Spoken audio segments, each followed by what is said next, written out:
Me, 25-year-old female, and my husband, 25-year-old male, have been a little rocky lately. It's a long story and would end up being a whole novel, but a conversation happened last night that also made me wonder if maybe he's sexist. We were watching The Good Place, and we were on the episode where she remembers seeing a video of a coffee shop owner belittling and groping a potential employee. I jokingly asked him if he'd still go to a place if he knew the owner did that, and he said yes, and said that not going wouldn't help. I explained that it'd help them get shut down and that someone who does something like that doesn't deserve to own a business. He had been drinking, but he started talking a lot about gender and saying, "Oh, it happens to guys too, and no one cares about it, and they just keep quiet, so women should too." He kept going on about how it's bad to want to ruin someone's life for it, and how the woman let it happen because she didn't say anything to him when he did it, even though it was in the middle of a hiring interview at a public coffee shop. I asked him what gender had to do with it and why he was bringing it up, because I'd think it was just as awful if it were a woman doing it to a man. Then he said that you never hear about that happening because men are afraid to talk about it, but it probably happens to men way more often than women. I said they should speak up about it then, and everyone would support them through it too. Then he said no one would care if it happened to a man. I kept trying to figure out why that was a gender issue in his eyes, and he said that he knows I don't think women and men are equal because I've said that men have it generally easier than women. I said that was my opinion, and it was okay to disagree, but it wasn't changing my opinion. He then said that men have things a lot harder. The whole conversation was very confusing to me, but then he switched it to asking why I even care about something like that, unless it happens to me. I told him it's because I care about people in general, and he said I shouldn't speak out about it unless I'm going to do something about it to stop it. Then he asked me what I'd fight harder against, sexism or autism awareness. We are both on the spectrum, and I said they're both equally important, and he wouldn't take that answer. Then he said he was upset because I have an opinion on that, but I don't agree with him that the court system always sides with the woman on everything, especially if children are involved. We never agreed, so we eventually turned the show back on and went to bed after the episode. I'm starting to wonder if maybe he has some kind of hatred toward women or something. We just moved into a new house, and although it's a nice house, it's in a rougher neighborhood, and his family all told him to protect me and his 3-year-old daughter when we moved. And then a few days later, we were arguing, and he said it wasn't fair that everyone told him to protect us, but never told me to protect him. He was trying to say they should have told us to protect each other, instead of just him protecting me. I'm not saying this in a conceited way, but I'm a cute, 5'1", 100-pound girl who looks 16 or 17 years old, and his daughter is, 3, so very defenseless. I feel like it should have been obvious why they'd tell him to protect us. Now, for a few comments before the update. Comment 1. Not only is he sexist, he is hanging around spaces that purposefully spread misinformation in order to fuel misogyny. The statistic about women with children in the court system is wrong. Women are granted custody in the majority of cases, but that is because men do not fight for custody most of the time. Comment 2. Yes, he has some significant sexism, misogyny, and empathy problems. You probably should start looking for a way out because stuff like this does not magically get better. Now for the update. Hey everyone, a lot has happened since my last post. I never expected things to escalate the way they did, but here we are. After that confusing conversation about sexism and protection, things between my husband and me were tense. We tried to brush it off, but the air was thick with unspoken words. Then, one evening, as we were settling into our new home, our neighbor, Mrs. Jenkins, came over with a pie. She's an older lady, sweet as can be, and she's lived in the neighborhood for decades. She mentioned how she'd seen my husband growing up around here and how she was glad to see him back. I didn't know he had history with this place. That night, after Mrs. Jenkins left, my husband opened up about his past. He told me stories of his childhood, how he used to play in the streets with his friends, and how they'd all look out for each other. It was a side of him I hadn't seen before, a vulnerability he rarely showed. He talked about how the neighborhood had changed, how it used to be safer, and how he felt a responsibility to keep his family safe now. A few days later, I was at the local grocery store when I overheard a conversation that stopped me in my tracks. Two women were talking about a man in the neighborhood who had been accused of inappropriate behavior. My heart sank as I realized they were talking about my husband. I couldn't believe it. I confronted him when I got home, and he was furious, not at the accusation, but at the fact that I would even consider it true. He explained that a few years back, before we met, he'd been falsely accused by a woman in the neighborhood. It was a messy situation, and it had taken a toll on him. He felt like the community had turned its back on him, and he had worked hard to rebuild his reputation. That's why he was so defensive about the topic of false accusations. I was torn. On one hand, I wanted to believe my husband, but on the other, the seed of doubt had been planted. We were both on edge, and every conversation seemed to circle back to trust and protection. Then one evening, everything came to a head. We were watching TV when a news report came on about a local business owner being arrested for harassment. My husband's reaction was immediate and intense. He switched off the TV and said we needed to talk. He confessed that the reason he was so sensitive about the topic was that he had been a victim himself. When he was younger, a woman in a position of power had taken advantage of him, and he had never spoken up about it. He felt ashamed and believed no one would take him seriously because he was a man.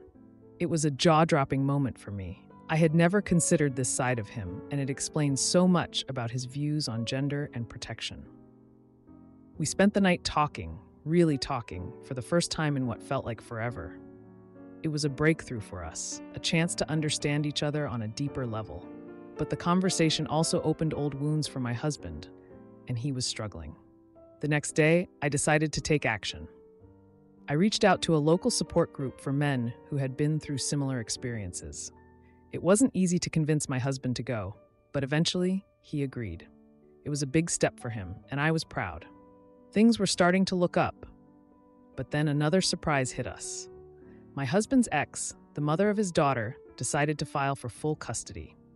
She claimed that our new neighborhood was too dangerous and that he wasn't capable of protecting their daughter. It was like a slap in the face after everything we'd been through. We're currently in the midst of a custody battle. It's draining, both emotionally and financially. My husband is terrified of losing his daughter, and I'm doing everything I can to support him. We've had to put up a united front, but the stress is taking its toll on our relationship. Despite all this, we've grown closer in some ways.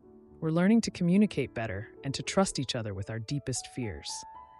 It's not easy, but we're trying. Boyfriend makes me move into his grandparents' house or rent a one-bedroom apartment while he lives with his parents. I find out he's secretly planning to buy a house, but not with me. My boyfriend, 27-year-old male, and I, 26-year-old female, have been together for over 4 years. I've reached a new level of desperation and am making this post because I just don't know what to do and would love to hear other people's opinions. For some context, he took a really long time to first meet me, ask me out, introduce me to his family and friends, and ask me to be his girlfriend. Everything takes an incredibly long time for him in terms of relationship-type things, and I'm not one to rush, but it's just been ridiculous at points. I mean, a year of waiting just to meet his immediate family. I've been patient, I've waited, and I am still waiting. I don't feel like this waiting for him will ever end. We both currently live with our parents, and we live so close to one another now, but see each other maybe one day a week. I have moved out to go to university a few years ago and had to return home due to the pandemic. Since then, I got a decently paid job and I've been saving a lot. He makes really good money, so that isn't the issue here. He's made it clear that he wants to buy a house with me in the next couple of years, allegedly, which is great. But to me, that's a huge risk, as I believe we should first live together before tying ourselves to a whole mortgage. No? He thinks renting is throwing money in the dirt. Me too. However, I don't have a choice and have to move out of my home in the next couple of months. My parents are leaving the country, and I'd really like to stay here. I will have no one except for him and a few friends that I don't get to see that much, as we all work full-time and have busy schedules. He has his family, friends, and pets around him. Therefore, he's very comfortable at home, which is very fair. During a conversation one time, he suggested I maybe move into his grandparents' house to save a bit more money, or that he will rent a one-bedroom apartment with me and pay for half but still live at home, because he wants to be close to his family and pets. He says he isn't ready to move out, and I low-key see a scenario where he will stay at his parents' house until he's 30. There's nothing wrong with that, especially in this economy, but I can't continue like this. My heart breaks as I type this because I'm very invested in this relationship and want to start my adult life with him. But he clearly doesn't want the same yet. It hurts to think I will be on the other side of the city, spending 90% of my wage on rent, not feeling safe, being thousands of miles away from my family. While he gets to stay at home, be around his, save loads more money. It's great that he cares so much about his family and cats. But where am I in any of this? At the end of it all, this house he plans on buying with me and/or our lives together just aren't guaranteed. And what if we get to those 2 years that he of course decided on, and then he'll turn around and say he's not ready yet? Will this same dynamic continue? Where is the logic in any of this? Am I just not a priority to him? If I wasn't with him and still was in the same situation, I would go back with my parents and make a living back in my home country. There are a lot of options and prospects for me there. I don't want to say he's the main reason I want to stay here, but he kind of is, and it's a choice I'm making. I'm not holding that against him.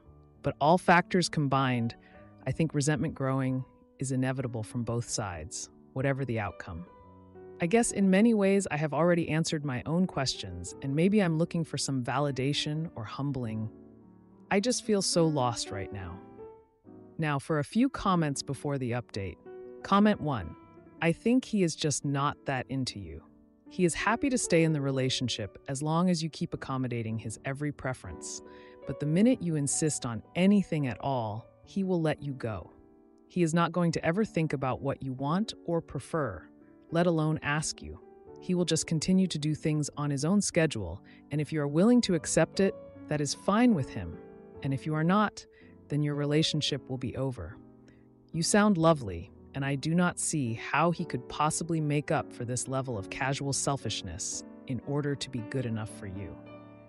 I want better for you, and I do not even know you. Comment 2. I think you need to start imagining alternatives to a future with your boyfriend. You have spent the entirety of your relationship waiting for him to decide what happens next. What if you decided, based on your own needs and wants, what happens next? And if he wants to be with you, then he can come along. I suspect that you know that he will not, that he will let you go. I am sorry. Now, for the update. Hey everyone, it's been a month since my last post, and boy do I have an update for you. Remember how I was struggling with my boyfriend's reluctance to move forward in our relationship? Well, things have taken a turn, and not in the way I expected. So, after my last post, I decided to have a serious talk with him. I laid out my feelings and concerns, hoping we could find a middle ground. He listened, nodded, and promised to think about everything. I felt hopeful, you know? But then a week later, I found out something that shook me to my core. Turns out, my boyfriend has been keeping a massive secret from me. His best friend, who I've always been a bit wary of because of how close they are, let it slip that my boyfriend has been planning to buy a house, not with me, but for himself. And guess what? He's been planning this for over a year, all while leading me to believe we were in this together. I was floored. I confronted him, and after some dodging, he admitted it. He said he wanted a safety net in case things between us didn't work out. Can you believe that? After 4 years, he's still not sure about us. I felt betrayed, like I was just an option, not a priority. But wait, there's more. Remember how he wanted me to move into his grandparents' house to save money? I found out that was just a stalling tactic. He didn't want me to move in with him because he was afraid of commitment. He thought if I was close by, but not too close, it would be easier to keep things as they are. I was angry, hurt, and confused. I thought about all the times I defended him to my friends who said he was dragging his feet. They were right all along. And the worst part? He didn't even apologize. He just said he thought he was doing what was best for both of us. So I made a decision. I couldn't stay in a relationship where I wasn't valued. I told him it was over, and you know what he did? He just nodded and said he understood. No fight, no attempt to make things right. It was like he was waiting for me to end things all along. I moved out of my parents' place and into a small apartment. It's not ideal, and yes, I'm spending a lot of my paycheck on rent, but at least I'm not living a lie. I'm starting to rebuild my life, and it's tough, but I'm getting there. As for my ex, he's already bought his house. He's living there alone, and from what I've heard, he seems content. It's like our relationship was just a chapter in his life that he's closed without a second thought. I've been reconnecting with old friends and focusing on my job. It's hard, especially when I think about how different things could have been. But I'm also relieved I'm no longer waiting for someone who was never going to commit to me the way I deserved. Widow at 25, and now my boyfriend makes a joke about my late husband. I confront him, but he says I'm overreacting. Oh boy. I tell him this the next day. We've been together for a year and a half. I was widowed at 21 and took a couple of years to work on myself and my grief so I could show up as a good partner at some point. My relationship with my late husband was interesting. I still hold a lot of love for him, but now that I'm older, I think he shouldn't have pursued me in the way he did. Met at 19 and 26. Were married within 9 months at his pushing. It ended up being a dead bedroom where I cried myself to sleep often because no matter what I tried, once we were married, it was like my novelty wore off overnight. He even told me he would be okay never having intimacy again. And I found out from going through his phone, looking for genuinely important information, that he had a serious corn addiction and was spending a lot of our money on it. I met my boyfriend at a point where I felt ready to start dating again, and for him, it was his first adult relationship ever. So I knew we would have a lot of awkward stuff to work through from both sides. I filled him in on my marriage circumstances pretty quickly, and he has always understood that it is a sore spot for me. Last night, we were going to have intimacy, but he obviously was not into it. He cracked a joke that he was late husband's name, and then tried to initiate while totally limp. I immediately stopped and told him I was very uncomfortable and we couldn't continue. He said, "Why?" And I replied with, "You bring up my dead husband and then try to have unenthusiastic intimacy for me. I'm not okay with this." Now, I have literally never rejected him, so I understand why it was shocking. However, instead of being understanding, he said, "It was just a joke. Can I not joke?" And I shook my head and held firm that we could not continue tonight, now additionally hurt that he refused to take any kind of accountability. He flopped over on the bed and got upset, to which I did come over and attempt to comfort him even though I was hurting. I asked him if I could help him in any way, and he said, "Have intimacy with me." And I looked him in the eyes and firmly said no. He kind of pouted about it and mentioned we won't be able to this weekend, but I continued to hold firm. In the end, we had a long chat about the stuff that was on his mind, and I was glad to understand what was going on, but we just never rounded back to me. I thought it was okay, but I slept terribly and woke up crying and experiencing flu-like symptoms. We're supposed to travel to his parents' house for the weekend, but I just want to lay in my own bed and cry it out. I feel really triggered and unheard. BF knew I was feeling unwell this morning and told me he would leave work early if I needed him to, but I don't want to ask him for anything. How do I communicate how much this hurt me? I feel exhausted, and I don't have it in me to deal with him dismissing me and explaining that everything is an innocent little joke. Now for a few comments before the update. Comment 1. OP, I'll skip over all the red flags and run comments and start simply, FYI, I am a widow here. Your partner does not and will likely never understand how being a widow changes people. It has been over 20 years for me, and although I have no sadness and am 100% able to joke about my late wife, it will always shift my mindset in the moment. How could I communicate it? I don't know. I'm gonna guess here. I think the only way I can tell someone who has not experienced the death of a loved one is to say that mentioning her name brings my thoughts to fundamental biological triggers of death and loss. It's in the past, to be sure. It can be neutral, happy, or sad, brief or long, but there is always a shift. Combine that with a current amorous situation, and it would be a no-go, I think, for every widow or widower. Comment 2. This is a strange situation on so many levels. These things aren't normal for someone who is 31. Has he acted like this before? It's strange he sees any of these actions as acceptable on any level, especially in a sexually intimate conversation. 1. He's inserting a joke about a deceased man. 2. He's bringing up your ex. 3. He's comparing himself to the negative aspects of your ex. 4. He's unenthusiastic about intimacy until you said no. 5. He's pushing for intimacy even after you said no. 6. He disregards your feelings on all levels. 7. He's reacting like a child. Now for the update. Hey everyone, a lot has happened since my last post, and I've got to get this off my chest. So after that uncomfortable night, things took a turn. My boyfriend, who I'll call Mark for privacy, had been acting strange since the incident. I couldn't shake the feeling that something was off. Mark had always been the kind of guy who was a bit clueless about emotional stuff. He was the youngest of 3 brothers, and his family wasn't big on talking about feelings. They were more the brush it under the rug type. The next day, Mark came home early from work as he promised. He found me curled up in bed, still feeling sick. He sat down beside me, his face showing concern, but I could tell he was holding something back. I braced myself for what was coming. "Listen," he started, "I've been thinking a lot about what happened. I know I messed up with the joke. It was stupid, and I'm sorry." His apology was sincere, but I could tell there was more. "But there's something else," he continued. "I've been feeling really pressured lately, not just by you, but by everything. Work's been crazy, and I guess I've been taking it out on you." I was surprised. Mark had always been the steady one, never letting on that he was stressed.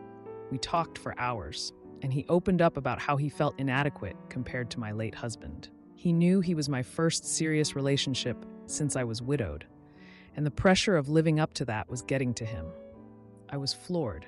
I had no idea he was comparing himself to my past. I assured him that I was with him because of who he was, not because of my late husband. We decided that we needed to be more open with each other about our insecurities. The next day, we were supposed to leave for his parents' house. I was still feeling under the weather, but Mark insisted we go. He thought it would be good for us to get out of our usual environment. The visit started off well enough. His parents were welcoming, and it was nice to be out of the city. But then, during dinner, Mark's dad made a comment about how Mark had always been the sensitive one and how he needed to man up sometimes. I could see Mark tense up, and I realized this was part of the problem. His family's attitude towards emotions was affecting our relationship. That night, in the guest room, Mark and I had a heart-to-heart. We agreed that we needed to find a middle ground. He would work on not bottling up his feelings, and I would try to be more understanding of his need for space when stressed. The next day, Mark's mom pulled me aside. She had noticed the tension and wanted to offer her advice. She told me about how Mark's father had always been hard on the boys, pushing them to be tough. She admitted that it wasn't always the best approach, and that she regretted not stepping in more. Her words were a revelation. It helped me understand why Mark struggled with expressing himself. We decided to leave the visit early, both feeling like we needed to work on our relationship without the added pressure of family expectations. Back home, we had another long talk. We agreed to start couples therapy to work through our communication issues. Mark also promised to start individual therapy to address his stress and how he deals with emotions. The last few days have been a roller coaster. We've had our ups and downs, but we're both committed to making this work. I've seen a new side of Mark, one that's willing to be vulnerable and work on himself. And I've realized that I need to be more patient and supportive. If you liked this video, you'll probably like these too. Also, while you're here, please consider subscribing. It's your support that keeps this channel alive and allows me to make better and longer videos. Have a great day.